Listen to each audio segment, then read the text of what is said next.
കോഴിക്കോട് ഗോവിന്ദാപുരം സ്വദേശി ദീപക് ആത്മഹത്യ ചെയ്ത സംഭവത്തിൽ പ്രതിയും മുസ്ലിം ലീഗ് നേതാവുമായ ഷിംജിത മുസ്തഫ പിടിയിലായിട്ടുണ്ട്. ഇപ്പോൾ ലതീഷ് ചേരുന്നു.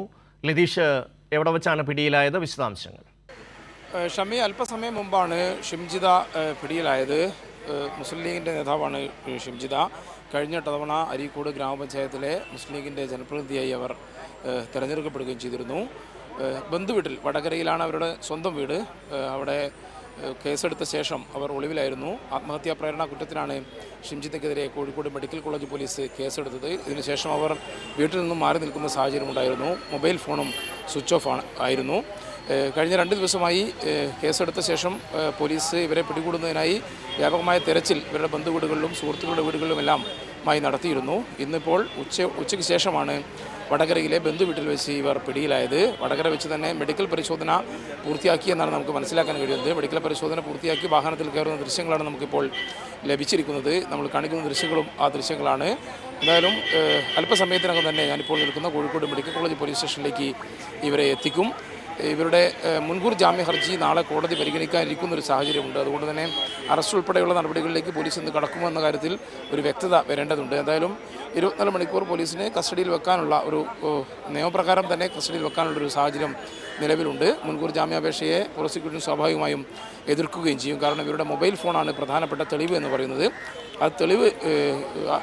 ആ പ്രധാന തെളിവായ മൊബൈൽ ഫോൺ ഇവർ മൊബൈൽ ഫോണിലാണ് ബസ്സിലെ ദൃശ്യങ്ങൾ ചിത്രീകരിച്ചത്. സമൂഹ മാധ്യമമായ ഇൻസ്റ്റഗ്രാമിൽ പോസ്റ്റ് ചെയ്തതും മൊബൈൽ ഫോണിൽ എഡിറ്റ് ചെയ്ത ശേഷമാണെന്നാണ് മനസ്സിലാക്കാൻ കഴിയുന്നത്. അതുകൊണ്ട് തന്നെ ഇതിൻ്റെ ഒറിജിനൽ, ഇവരെ ചിത്രീകരിച്ച വീഡിയോയുടെ ഒറിജിനൽ ഈ കേസിൽ നിർണായകമാണ്, പ്രധാനപ്പെട്ട തെളിവാണ്. അത് കണ്ടെത്തേണ്ടതുണ്ട്. അത്തരത്തിലുള്ള വിശദമായ പരിശോധന ഇതുമായി ബന്ധപ്പെട്ട് നടത്തേണ്ടതുണ്ട്. ഇവരെ വിശദമായി ചോദ്യം ചെയ്യുന്ന അടക്കമുള്ള നടപടികൾ പൂർത്തിയാക്കിയ ശേഷം കോടതിയിൽ ഹാജരാക്കുമെന്നാണ് നമുക്ക് മനസ്സിലാക്കാൻ കഴിയുന്നത്. എന്തായാലും ഒരു അരമണിക്കൂറിനകം തന്നെ ഇവരെ കോഴിക്കോട് മെഡിക്കൽ കോളേജ് പോലീസ് സ്റ്റേഷനിലേക്ക് എത്തിക്കും എന്നുള്ള കൃത്യമായ വിവരമാണ് നമുക്ക് ലഭിക്കുന്നത്. ഷമി, ലതീഷ്, സമൂഹ മാധ്യമങ്ങളിൽ ഇവരുടെ ചെയ്തികൾക്കെതിരെ വലിയ തോതിലുള്ള പ്രതിഷേധം ഉയർന്നിട്ടുണ്ട്. പ്രമുഖരായ വ്യക്തികളടക്കം ഇത്തരത്തിലുള്ള ചില നീക്കങ്ങൾ സമൂഹത്തിലുണ്ടാക്കുന്ന പ്രത്യാഘാതങ്ങളെക്കുറിച്ച് വ്യക്തമാക്കുന്നുണ്ട്. ഇവർ ഒരുപക്ഷെ ഇവരുടെ ആ ഒരു വീഡിയോയ്ക്ക് റീച്ച് കിട്ടാൻ വേണ്ടിയായിരിക്കാം ഒരുപക്ഷെ ചെയ്തിട്ടുണ്ടാവുക. പക്ഷേ ഒരു കുടുംബം തന്നെ ഇല്ലാതായി പോകുന്നു. ഒരു ചെറുപ്പക്കാരൻ ജീവൻ അവസാനിപ്പിക്കാൻ തീരുമാനിക്കുന്നു. ഇങ്ങനെയൊക്കെയുള്ള ഒരുപാട് ചർച്ചകൾക്ക് ഈ ഒരു സംഭവം കാരണമായിട്ടുണ്ട്. വലിയ തോതിൽ ഇവർക്കെതിരായ പ്രതിഷേധവും ഉയർന്നു വരുന്നുണ്ട്. ലതീഷ്,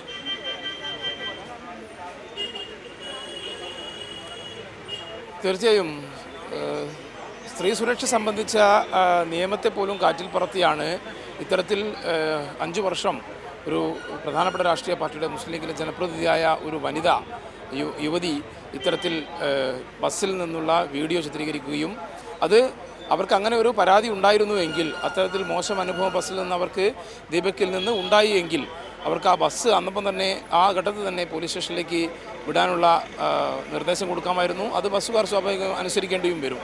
കാരണം നിയമം ആ രീതിയിലാണ്. സ്ത്രീ സുരക്ഷയ്ക്ക് വലിയ പ്രാധാന്യം നൽകുന്ന നാടുകൂടിയാണ് കേരളം. അതുകൊണ്ട് തന്നെ ആ നിലയിലുള്ള ഒരു പ്രതികരണവും ഇവരുടെ ഭാഗത്തു നിന്ന് ഉണ്ടായില്ല. ഇവർ വീട്ടിലെത്തിയ ശേഷം അത് മാത്രമല്ല ലതീഷ്, അങ്ങനെ സോഷ്യൽ മീഡിയ മോശപ്പെട്ട ഒരു സംഭവം ബസ്സിലുണ്ടെങ്കിൽ ആ നിമിഷം, കാരണം അത്രമാത്രം വലിയ തിരക്കുള്ള ഒരു ബസ്സാണ്, അപ്പോൾ അവർ ആ രീതിയിലൊരു പ്രതികരണം നടത്തിയിരുന്നെങ്കിൽ, ആ ബസ്സിനുള്ളിൽ വെച്ച് തന്നെ ഒരു പ്രതികരണം നടത്തിയിരുന്നുവെങ്കിൽ അതിനൊരു അർത്ഥമുണ്ടായിരുന്നു. എന്നാൽ അതൊന്നും ചെയ്യാതെ ഈ പറയുന്നത് പോലെ ഫോണിൽ ഇത് റെക്കോർഡ് ചെയ്ത് പിന്നീട് അത് പബ്ലിഷ് ചെയ്യുന്നു എന്നൊരു സാഹചര്യത്തിലാണ് ഇവർക്കെതിരെ ഇത്രയും ശക്തമായ വിമർശനം ഉയർന്നു വരുന്നത്.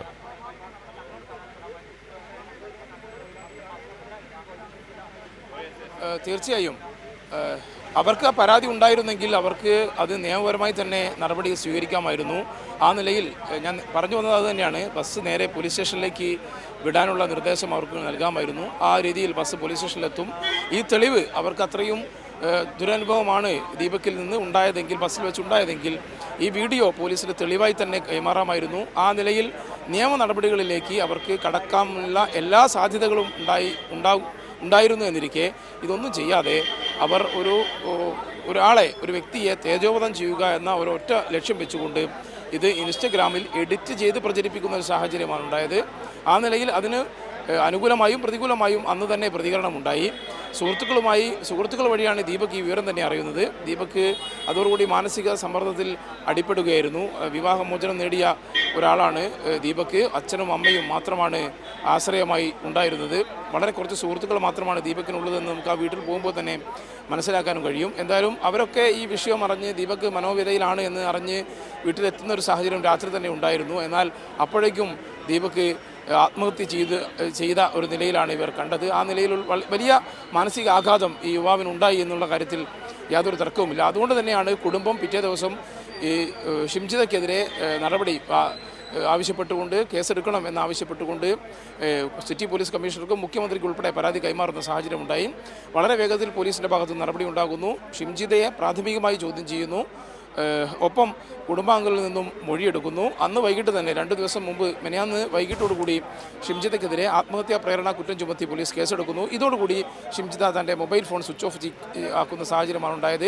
ഇന്നലെയും ഇന്നുമായി രാവിലെ മുതൽ മെഡിക്കൽ കോളേജ് പോലീസ്, വടകര പോലീസിൻ്റെ സഹായത്തോടു കൂടി ഇവരുടെ ബന്ധുവീടുകളിലും സുഹൃത്തുക്കളുടെ വീടുകളിലും എല്ലാം വ്യാപകമായ പരിശോധന ഇവർ നടത്തിയിരുന്നു. എന്നാൽ അവരെ കണ്ടെത്താൻ കഴിഞ്ഞില്ല. ഇന്ന് ഉച്ചയ്ക്ക് ശേഷമാണ് ഷിംജിതയെ പോലീസിന് കസ്റ്റഡിയിലെടുക്കാൻ കഴിഞ്ഞത്. ബന്ധുവീട്ടിൽ വെച്ചാണ് കസ്റ്റഡി എടുത്തതെന്നാണ് നമുക്ക് മനസ്സിലാക്കാൻ കഴിയുന്നത്. പ്രാഥമിക ചോദ്യം ചെയ്യലിന് ശേഷം കോടതിയിൽ ഹാജരാക്കുന്ന അടക്കമുള്ള നടപടികളിലേക്ക് പോലീസ് ഇന്ന് തന്നെ കടക്കുമെന്നാണ് നമുക്ക് മനസ്സിലാക്കാൻ കഴിയുന്നത്. ലതീഷ്, ഇവർ തമ്മിൽ മുൻകാല പരിചയമോ എന്തെങ്കിലും തരത്തിലുള്ള ബന്ധമോ അങ്ങനെ എന്തെങ്കിലും ഉണ്ടോ? ഇവർ താമസിക്കുന്ന പ്രദേശങ്ങൾ തമ്മിൽ വലിയ ദൂരവ്യത്യാസമുണ്ടോ?